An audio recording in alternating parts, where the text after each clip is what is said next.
Hello. My name is Jennifer Runyon, R-U-N-Y-A-N, and I'm the Special Agent in charge of the FBI Detroit Field Office. First, our hearts continue to be with the Jewish community and the victims here in Michigan as they recover from this devastating attack. Thankfully, the brave officers and security personnel who protected the temple yesterday are recovering, and we continue to pray for their speedy recovery, their speedy healing. Acts of violence against houses of worship, schools, and our communities have no place in Michigan, and the FBI continues to work tirelessly to provide support for these families and to investigate the events that led up to this ruthless act of violence. Now I'd like to provide an update about this active and ongoing investigation. We are aware that there's been a significant amount of public reporting about the assailant. However, because we are only 30 hours into this active investigation, it would be irresponsible for me to speculate about his motive at this time. Our team has been working around the clock to ensure that we remain focused on providing confirmed facts about this investigation rather than uncorroborated speculation. The FBI continues to process the evidence we've collected from the temple, the vehicle, and surrounding locations. At this time, there are no new known threats to the community, and the FBI has no indications that this attack was connected to the shooting at Old Dominion University in Norfolk, Virginia. The FBI has forensically confirmed that the assailant responsible for carrying out this attack was Ayman Mohammed Ghazali, age 41, from Dearborn Heights, Michigan. He has no previous criminal history and no registered weapons. He also has never been the subject of an FBI investigation. As for the preliminary timeline of yesterday's events, here's what I can provide. At approximately 9:58 a.m., Ghazali drove his gray Ford F-150 into the parking lot of Temple Israel. From approximately 10 a.m. to 12:15 p.m., Ghazali remained parked in his vehicle in the parking lot. No other persons or vehicles were observed associating with him. At approximately 12:15 p.m., Ghazali starts driving through the parking lot, and approximately 12:19 p.m., Ghazali drives his vehicle into door 5 on the southeast corner of the building, hitting a security guard on his way in. At approximately 12:20, Ghazali's vehicle gets jammed between hallway walls, and he begins firing through the windshield of his vehicle. Ghazali and the first security officer engage in a gunfight through the rear window of Ghazali's vehicle. And at this point, Ghazali is unable to extract himself due to the vehicle being jammed in the hallway. At approximately 12:22 p.m., a second security officer engages Ghazali in a gunfight from the front of the vehicle. And soon thereafter, Ghazali's vehicle, his engine compartment, catches on fire, and at some point during the gunfight, Ghazali suffers a self-inflicted gunshot wound to the head. In the bed of the truck, we found large quantities of commercial-grade fireworks and several jugs of flammable liquid we believe to be gasoline, some of which has been consumed in the fire. Again, I'd like to commend the teachers and the staff who successfully evacuated the children during this attack. We realize this is a traumatic event for everyone, and as a result, we have set up the Family Assistance Center to provide victim services, support, and resources here at the J Detroit for any individuals affected by this tragedy. For those looking to recover their personal items that were left at Temple Israel during this attack, you and your family can recover your items here at the Family Assistance Center at the old fitness area of the J throughout the weekend. For the public, I continue to ask everyone and anyone if you have any additional information about the subject or this incident to submit a digital media tip at www.fbi.gov/West Bloomfield attack or to call our tip line at 1-800-CALL-FBI. We ask that you continue to provide any information that you deem helpful, no matter how small you think it is. Additionally, if you or someone you know, a family member, a coworker, or a friend, is exhibiting concerning behavior or making threats towards themselves or others, please call your local police department or the FBI, once again, at 1-800-CALL-FBI. We need the community's help to keep everyone safe. I would also like to thank our state, local, and federal partners, along with the Jewish Federation, the Jewish Community Security, and the Temple Israel Security, as well as the local community, for all of their collaboration as we continue to work this investigation. Our partnerships and efforts are focused on keeping these communities safe, and we cannot mitigate or fully investigate these incidents without their tireless support. Lastly, I just want to leave you with this. The FBI will continue in our no-fail mission to defend the homeland against those who intend to create fear or harm. And I also encourage all of our places of worship to remain vigilant. I'd like to encourage our houses of worship and schools to work with their local, state, and federal partners to get active shooter training, such as the FBI's Active Shooter Attack Prevention and Preparedness Training, to ensure everyone is protected while our first responders arrive to stop threats. At this time, I'll turn it over to Sheriff Bouchard. Thank you. First, I'd like to say thank you to everybody that did respond, state, federal, all of our partners. There was a total of 605 law enforcement officers that responded to the scene from 42 different agencies. That's the way we work in this area. You know, time and time again, you see things on television, on TV shows where there's animosity between agencies. We don't see that here. We have a shared mission, and that's to keep the community safe. It operated seamlessly. Everybody came from wherever they could. And one of the things that's amazing to me, given that you had 605 law enforcement coming here with breakneck speed, there was only one accident where one detective on the way here, lights and siren, had an accident, and that person will be okay. So that's a miracle in and of itself. I'd also like to say that a total now of 63 law enforcement officers were sent to the hospital as a result of the smoke inhalation, the situation when the car caught fire. They continued to pour into the building to make sure, A, that the threat was neutralized and there was no follow-on threat, and B, the innocent were evacuated. They accomplished that seamlessly with the great work of not only the security team, but the staff that knew how to marshal these young kids and get them moving in a way that got them out of the building quickly. I mean, we're talking kids from 0 to 5. This wasn't a group that knew what to do or how to do it. They relied on the staff that was there to get it done, and they did it in a great way. So that doesn't come by accident, and we talked a little bit about this before, training. We have all been training together for many, many years. Sadly, we have responded to multiple similar kinds of events around the county and in Michigan where active shooters were, and it comes from that deep training and participation and a willingness to help each other to be better prepared to respond to things that sadly we have to in today's world. So as you saw this play forward, again, it's not a time to make a plan at the door. That's why you have to train in advance, communicate in advance, and then execute when something like this begins to happen. Security did a great job. Staff did a great job. First responders did a great job. And it doesn't come without training. There's been questions about, well, it's kind of coincidental that there was training at the temple fairly recently, and is it connected or was there something suspected? The answer is no.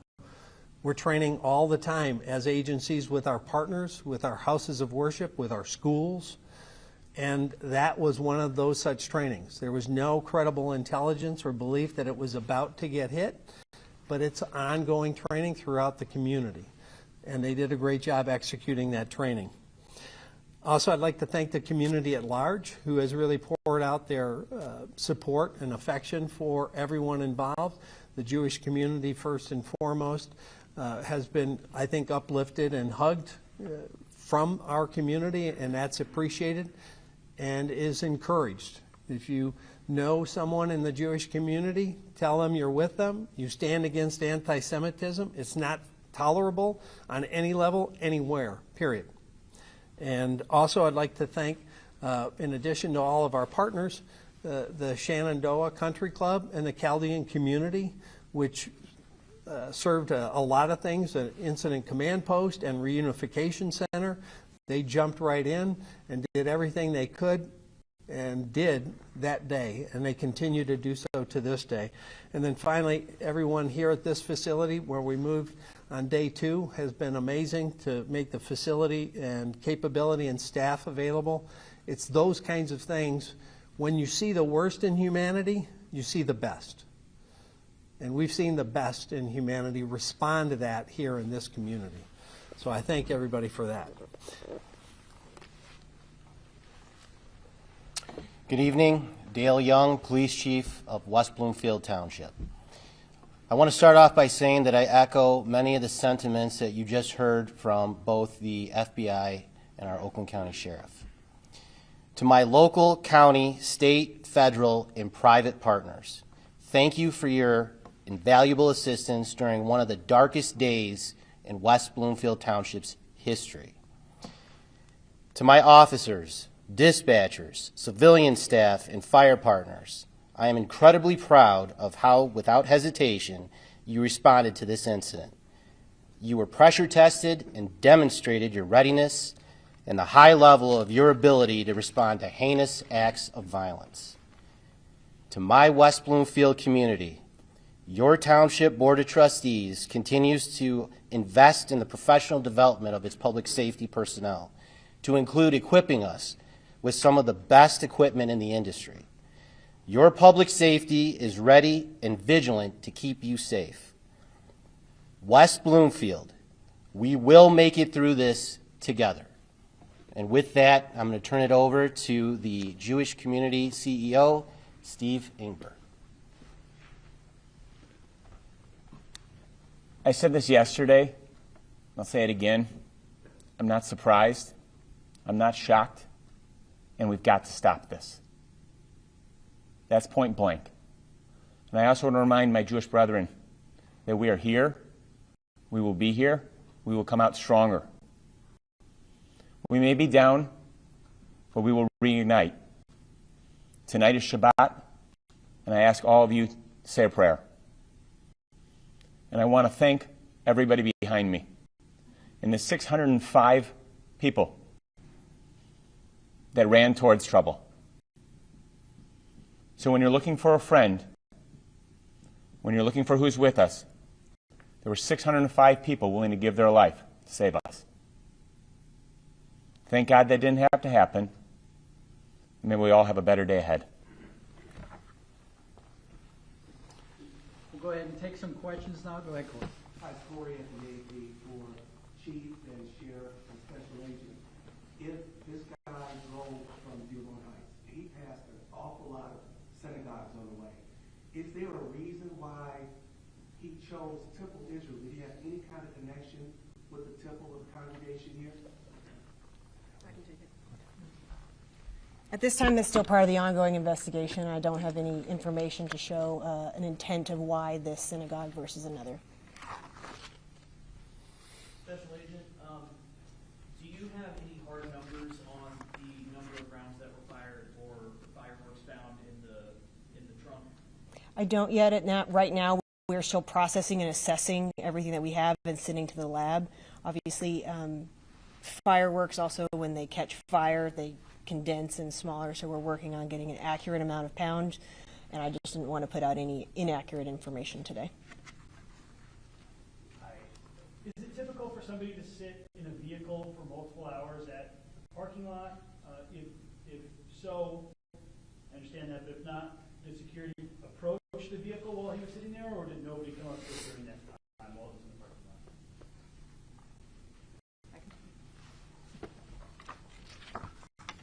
That's part of our investigation as well. Many people, I don't know how to opine right now on his motives, and so I don't want to speculate and give you any information. All I know is that based upon the surveillance footage that we had, he sat in the parking lot from 10 a.m. to 12:15 p.m. and decided to start driving after that. Okay.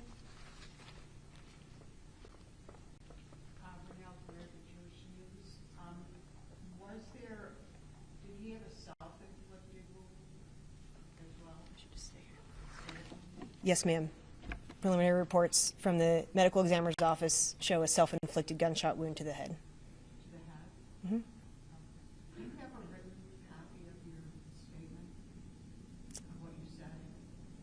We can provide that. This is my media coordinator, Jordan Hall. He can make sure you get a written copy. Okay. Hi there, Kyla Russell with Local 4. You all just confirmed that the suspect was, in his car outside the temple there for a while. Do we know if he, and I've heard that maybe he has been to the temple a few times in weeks leading up, or in recent days? Can you speak to that at all? No, not at this time. It's still part of our building out the full timeline and part of that investigation, and I'm not going to be able to comment further on that. Hi, Scott Walczak, Fox 2. Can you confirm when the truck entered and made its way, it ended up very close to where the kids were supposed to be? I think I have a response. Ask me that question again. Say that question. Where did the truck end up in relation to where the children's daycare center was? They were in a different part of the building. Okay, different part Yeah. of the building. Okay, thank you. We're told by some Dearborn Heights officials that the suspect recently had family members that were killed in an Israeli airstrike, but there's also reporting that those family members were members of Hezbollah, which has been designated a terrorist organization. Do you guys know that or have that information? So we are aware of that information. That's definitely part of our ongoing investigation at this time. I can't provide any additional on that or speculate further. Because of the suspect's family members being killed in the strikes in Lebanon, we've been learning that some of his close friends and allies, they were actually contacting local law enforcement saying that the suspect was exhibiting some type of suspicious behavior. Is this anything that you all have been made aware about? We're still pursuing every lead that comes into us, and at this point in time, I'm not going to add anything additional to that. I appreciate that question. Hi, so are you chasing the terror-related incidents now? So as I've said, we're just 30 hours into this, and we're letting the facts and evidence lead where we're going. And it's too early to speculate on the subject's motive. For the FBI, motive and inspiration is a key part of how we characterize an incident. At the end of the day, this is a devastating attack that was clearly targeted against one of our largest temples in the country. And we're pursuing every lead, and the FBI is working diligently. And when I'm able to provide that information in a confirmed way through the facts and the evidence that we have, we will provide that. But at this time, we're just referring to it as a targeted act of violence until we have further information to provide about his true motive. This is going to be your last one. Given the number of religious institutions in West Bloomfield County and in Oakland County, has patrol been increased or will it be increased at religious institutions throughout the weekend? Yeah, I mean, we have increased it all across the county. I know Chief Young has definitely done that in West Bloomfield and has been doing it for the days and weeks prior to this because we've been in communication regularly. And we actually communicated with our partners in Southeast Michigan chiefs today, and the resources are all prepared and all queued up, and there'll be extra attention to houses of worship throughout the region. So if you see police cars there, it's not because something's happening, it's because we want to make sure you feel safe to worship as you have the right to do in this community and in this country. So this is going to be our last press conference for this event here. If we have new information that becomes available, you can find it either on the FBI social media account, or if it's something that's really substantial, we'll notify you for our next press conference. We want to thank you for your cooperation. You guys have been great during this time period. Hopefully everybody has a great weekend. Thank you. Thanks, Lieutenant.